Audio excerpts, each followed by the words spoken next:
But the time has come for us to put away our childish things and the priesthoods that seek to chain us to those things.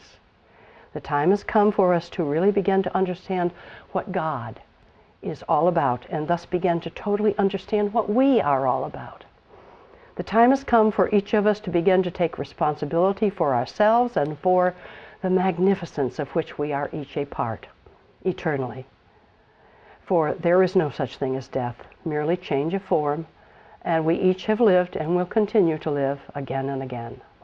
Not a sparrow falleth. How can that be? How could all that is care about a tiny bird living on what would be a speck of dust in comparison to Antares? But the truth is that that sparrow and Haiti, so small, so poor, are one with all and with all that is, and of equal importance with anything else in the universe. Because each atom and particle, each person, each animal, each rock, each daisy, each speck of sand, and each moment in simultaneous time, everything is part of all that is. Everything is all that is, so that everything is intimately important to all that is. All is one, all is God. It is time for our species, our supposed civilization, to recognize that fact and begin to conduct ourselves, to regard ourselves, understand ourselves in a whole new way, to grant to ourselves and to all others tolerance and unconditional love, understanding ourselves and all others to be composed of the stuff of, a part of the entirety of, all that is. To understand that each of us is a partner with all that is in the great creative work of that consciousness. It is time for us to evolve consciously. It is not time for us to put away our differences. Instead, it is time to respect, appreciate, and treasure the differences among all our fellows, as though they are unique works of living art, which they are.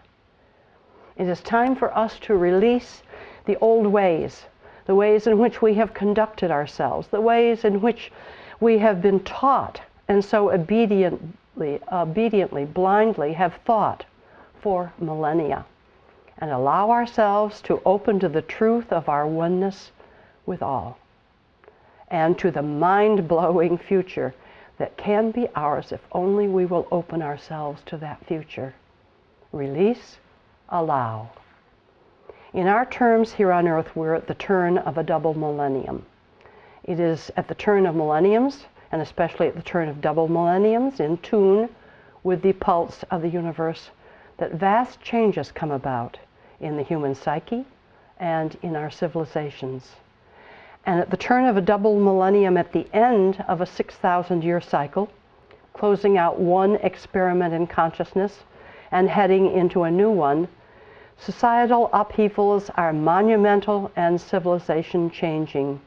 The chaos and confusion is always staggering, as vast changes rear their heads, as some people rush to embrace the changes, the new understandings, while many retreat into their shells, or worse, fight and kill to avoid the coming changes. Look around you. Look at what is happening in the world right now. We are experiencing the chaos and the confusion right now. The turn of this double millennium marks the end of a 6,000-year experiment in consciousness that focused intensely on the manipulation of physical matter, accompanied by ruthless subjugation of the female principle. We are on the cusp of a new 6,000-year experiment in consciousness that will actually begin in 2012, as long ago predicted by the calendar of the Maya, a new beginning that has been popularly referred to as the dawning of the age of Aquarius.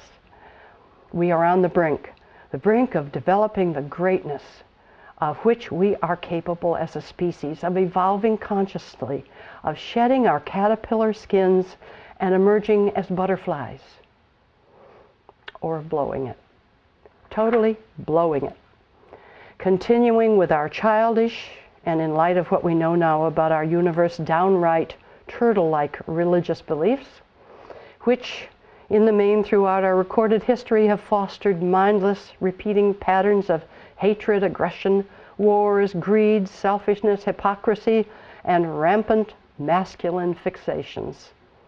If we blow it, if we continue in these misguided beliefs and patterns, we will destroy both our species and our planet as we know it.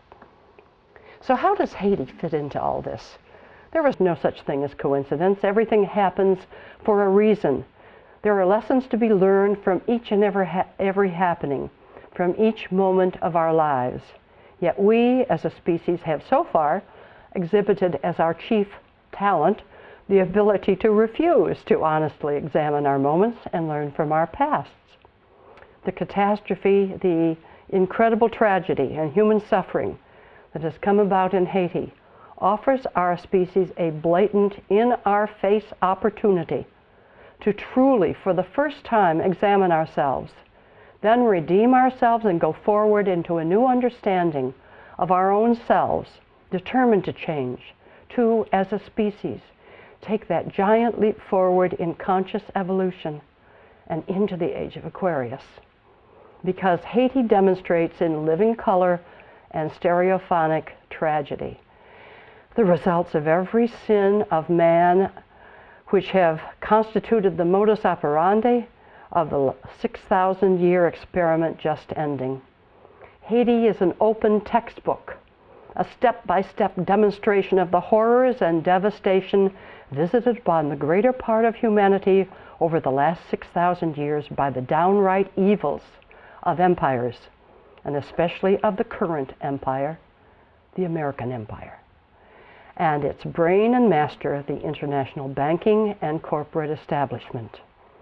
The total devastation of Port-au-Prince and the surrounding countryside is the direct result of the economic and military brutality and blood-sucking of first the French and then the United States, both of which, in their own ways, used Haiti as a private plantation.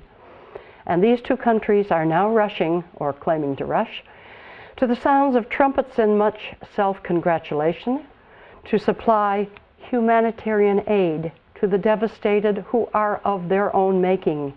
And of course, the World Bank and the IMF and international bankers and corporations are also getting in on the self-congratulatory proceedings. The next time, by the way, that you are tempted to buy a piece of Walt Disney apparel, let's say a pair of Pocahontas PJs or a Mickey Mouse sweatshirt, take a look at the Made In label. It will probably say Haiti. If so, did one of the people, possibly even a small child, paid 28 cents an hour for a 70-hour week to make that item, die in the earthquake, crushed at his or her workstation? How much blood and suffering is on that cutesy-pootsy item? What did you pay for it? It cost Disney maybe 7 cents to produce. How soon will your child outgrow it? Why do I say the extent of the devastation is completely attributable to France, the United States, and their cohorts? In the next half hour, I will give you a blow-by-blow rundown of the 2 centuries of rape and pillage visited by white Western powers on the black slaves who dared to fight for and win their own independence, and on their descendants to this very day. By the way, these 2 half hours are available on YouTube. Until next time, thanks for listening.